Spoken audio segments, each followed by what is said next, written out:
Shalom Bapak Ibu, puji nama Tuhan. Renungan pada pagi hari ini terambil di dalam 1 Raja-Raja pasal 19 ayat yang ke-19. Setelah Elia pergi dari sana, ia bertemu dengan Elisa bin Safat yang sedang membajak dengan 12 pasang lembu, sedang ia sendiri mengemudikan yang ke-12. Ketika Elia lalu dari dekatnya, ia melemparkan jubahnya kepadanya. Panggilan perdana Elisa cukup menarik untuk kita renungkan. Elia menemukan Elisa sedang membajak ladangnya dengan 12 pasang lembu. Elia melemparkan jubahnya atas Elisa, sebuah pertanda bahwa tanggung jawab Elia akan ditanggung oleh Elisa. Dan Elisa meninggalkan lembunya dan mengejar sang nabi. Elisa hanya meminta kesempatan menyampaikan perpisahan dengan orang tuanya. Kemudian ia akan kembali menyusul Elia. Sebagai perpisahan ia menyembelih lembunya dan membakar dengan peralatannya, lalu membagikan daging kepada orang-orangnya dan mengikuti Elia sebagai seorang hamba. Elisa langsung memberi respon atas panggilannya. Ia melepaskan diri dari kehidupan yang lama dan menjadi seorang hamba dalam kehidupan barunya. Rupanya Elisa menyayangi Elia seperti seorang ayah. Ia menolak meninggalkan Elia sebelum Elia diangkat ke surga.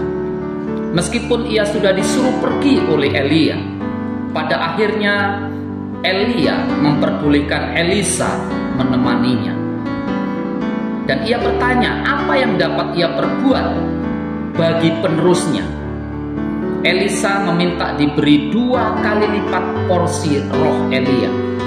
Ini bukan permintaan yang serakah, melainkan sebuah indikasi bahwa Elisa ingin diperhitungkan sebagai putra Elia. Elia memberitahu Elisa bahwa jika Elisa melihat Elia naik diangkat, maka porsi ganda rohnya akan diperoleh Elisa. Dan benar, Elisa melihat kereta dan kuda berapi yang memisahkan mereka. Dan ia melihat Elia diangkat ke dalam badai. Elisa mengambil jubah Elia dan berjalan di sungai Yordan.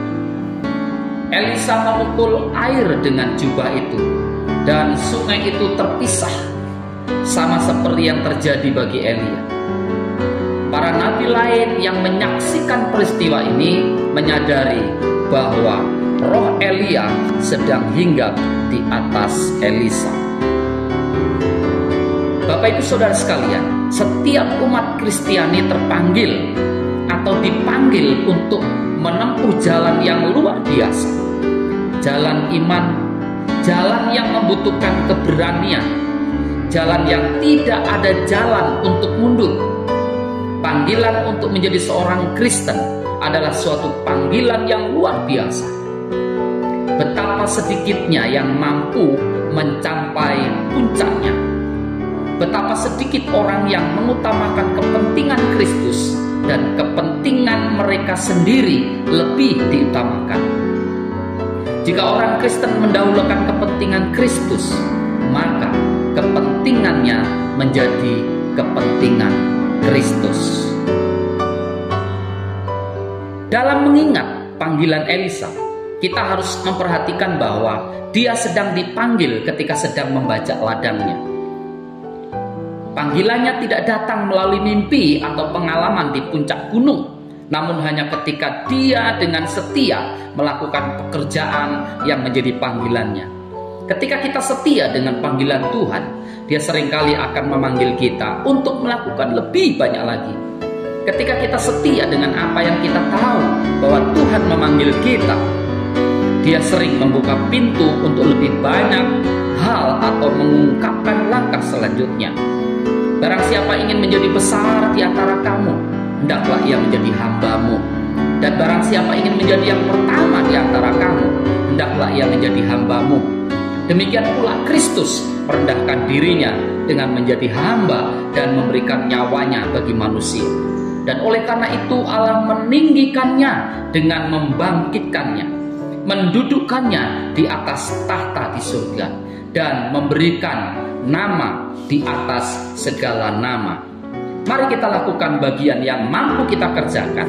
Kita mempercayai bahwa jerih lelah kita Tuhan pasti perhitungkan. Tuhan Yesus memberkati.